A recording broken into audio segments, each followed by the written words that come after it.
En Seine-et-Marne, les habitants du village de Saint-Loup-de-Nau, à quelques kilomètres au sud de Provins, vivent depuis un mois dans l'angoisse et la psychose.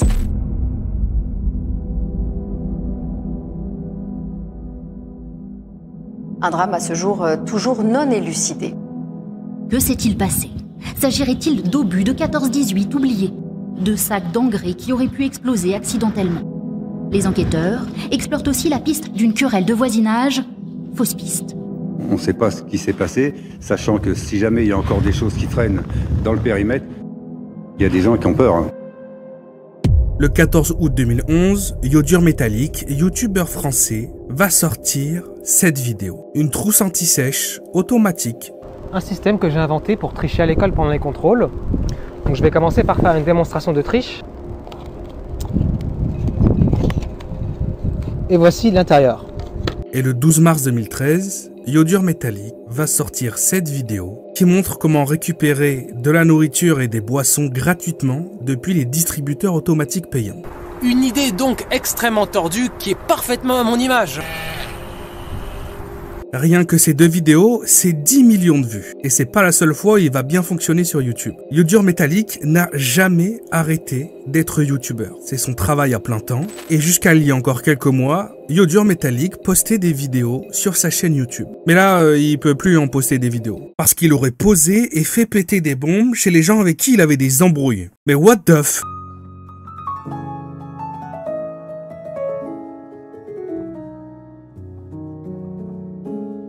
Pendant des années, j'étais abonné à une chaîne YouTube, une chaîne française, qui, pour moi et un paquet d'autres personnes, était la représentation parfaite du MacGyver français. Iodure Métallique, c'est un type qui, avec très peu de moyens, est capable de faire beaucoup de choses. Sa chaîne, elle a plusieurs millions de vues cumulées, et même encore récemment, avant qu'il ne puisse plus poster des vidéos pour une raison un peu particulière quand même, sa chaîne était franchement pas à l'abandon et elle fonctionnait. Mais cette vidéo, je la fais pas aujourd'hui pour vous parler d'un nouveau vélo électrique qu'il aurait construit. Donc là, je me sens vraiment beaucoup plus en sécurité qu'à l'origine sur ce véhicule-là, après avoir fait ce changement-là. J'ai ajouté aux extrémités ces éléments soudés.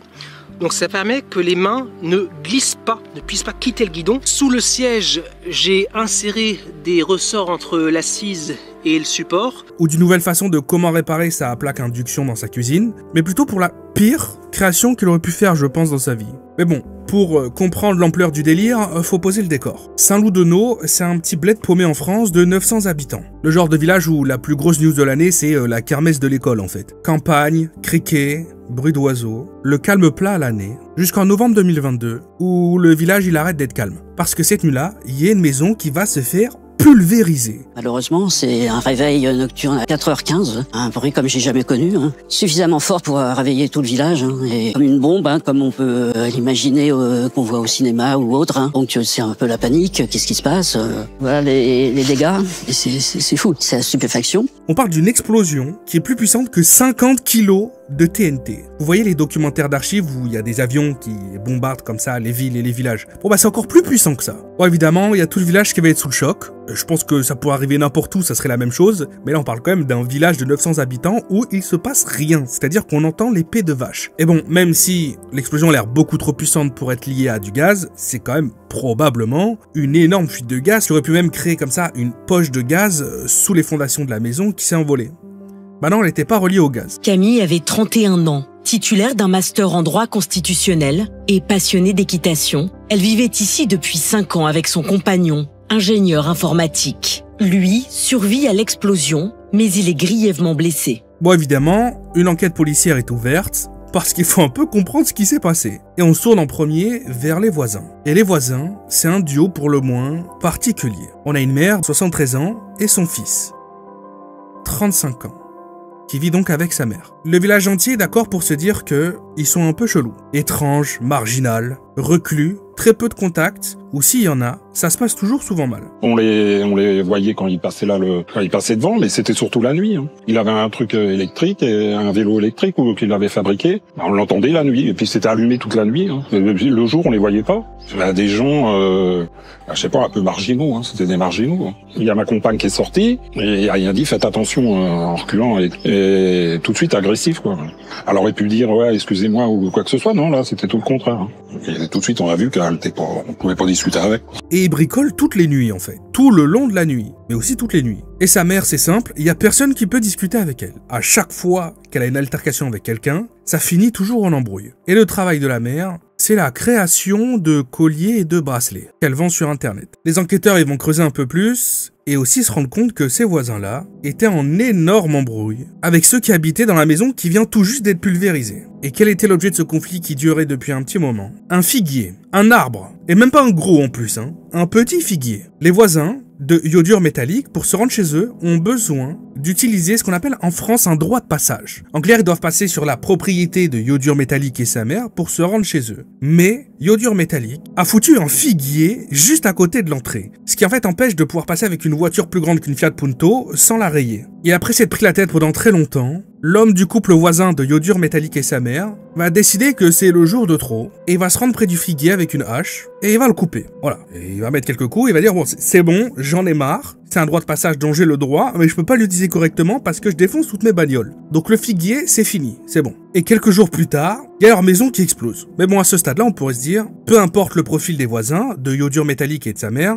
il y a personne d'assez débile déjà pour faire ça, mais en plus, à la maison collée à la sienne. Ça n'a aucun sens en fait. Mais en vrai, iodure métallique et sa mère, ça fait déjà quelque temps qu'ils ne vivent plus ici au quotidien. Ils viennent souvent, c'est encore leur maison, mais ils en possèdent déjà une autre, un peu plus loin. Évidemment, l'enquête va d'un seul coup beaucoup plus se concentrer sur eux. Perquisition, analyse dans la maison, bref, tout va être passé au peigne fin. Mais en parallèle de cette affaire, on a des enquêteurs qui vont faire un lien plutôt bizarre. Parce que les voisins, ça ne faisait que 5 ans qu'ils habitaient dans la maison qui vient d'être pulvérisée. Et avant eux, il y avait d'autres habitants. Une femme et son fils. Une femme qui se prenait la tête tous les jours avec iodure métallique et sa mère, à propos, je vous le dis, du droit de passage. Iodure et sa mère en avaient ras-le-bol de toujours devoir accepter que leurs voisins passent devant chez eux pour se rendre chez eux. Et donc un jour, ils vont planter le fameux figuier, qui va du coup faire chier tout le monde. Et on arrive à un stade où très rapidement, ça ne fait que s'insulter et personne ne peut discuter autour de cette affaire. En fait, c'est simple, iodure métallique et sa mère ne lâcheront jamais, leur figuier va rester, et est complètement débile, hein, parce que si t'achètes une maison et que tu sais d'avance que tu vas devoir laisser un droit de passage à tes voisins de la droite, au pire, tu le prends pas si t'es pas capable de respecter ça ou de l'accepter. Et après plusieurs mois intenses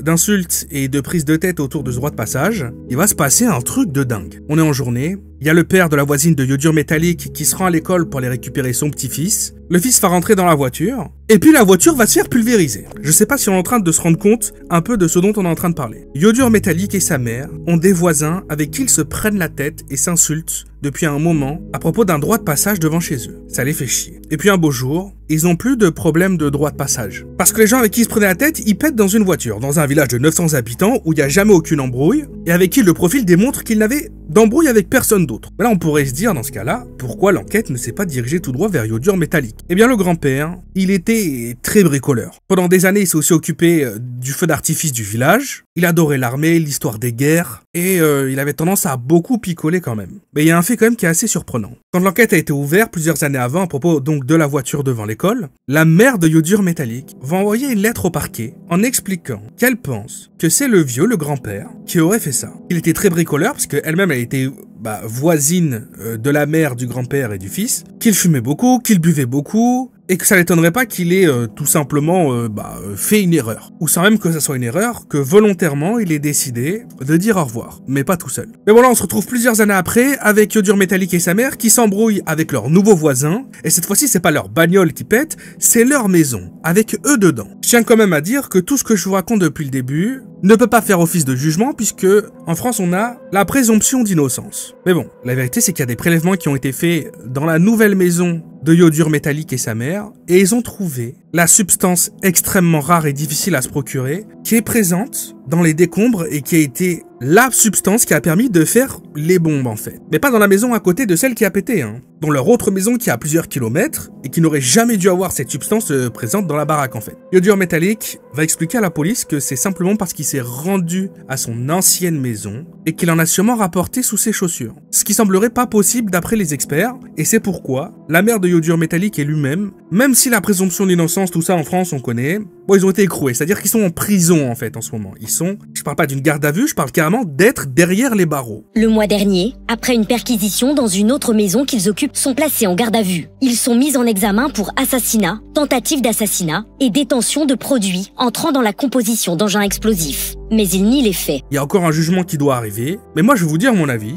Je pense que là, il n'y a pas grand chose à rajouter. Le profil, le motif, franchement, c'est quand même fort probable que ça soit réellement lui qui ait fait tout ça. Alors quand j'ai vu cette histoire-là il y a quelques jours, je vous avoue j'étais un petit peu choqué. Je suis le premier à dire qu'il faut jamais faire confiance les gens qu'on regarde sur internet, peu importe à quel point on les aime et on est abonné à eux depuis de nombreuses années. J'ai toujours dit que ce qu'on voit à travers un écran, ça ne reste que des vidéos qui sont montées, on voit et on ne nous donne que ce qu'on a envie de nous montrer, et tout est possible derrière un nom d'influenceur. Là j'étais pas prêt, honnêtement j'étais vraiment pas prêt quand même. Ça m'a un petit peu aussi réfléchir à un certain choix de vie que j'ai fait. Avec les vidéos que je propose, les sujets, mes avis tranchés sur beaucoup de choses. Bon, ça m'arrive pratiquement toutes les semaines depuis des années. Il y a des gens qui m'envoient des messages en m'expliquant qu'ils vont me terminer. D'une certaine manière, un jour, ça va me tomber dessus, je vais pas le voir arriver, et je pourrai plus jamais vous faire de vidéos. Ou bien me réveiller. Et sans rire, c'est large possible en fait. C'est terrifiant, mais des tarés, il y en a vraiment partout. Il y a aussi autre chose qui m'a vraiment choqué, c'est que j'ai été évidemment voir les réseaux de Yodur, et je suis tombé sur une bonne partie de sa communauté qui le défendait. On m'a toujours un peu pris pour un fou quand j'essaie d'expliquer en vidéo que quand t'es influenceur et que t'arrives à créer un noyau si dur qu'il serait capable de te défendre pour n'importe quoi, et je dis bien n'importe quoi, c'est des choses qu'on a pu voir déjà arriver de nombreuses fois en vérité. Pour les mêmes actes, on a des influenceurs qui vont se faire détruire et tout perdre, et d'autres qui vont survivre et continuer et persister parce qu'ils ont une communauté assez grosse pour les défendre. Bon bah là on a vraiment des gens qui le défendent même s'il est coupable en fait, alors que quand même on parle du truc le plus grave qui puisse exister. Prenez soin de vous, on se revoit demain ou après-demain pour une prochaine vidéo, et je vous tiendrai au courant quand l'affaire aura évolué. Par curiosité, on en verra ce qu'il en découle. Mais je pense que c'est cuit pour lui.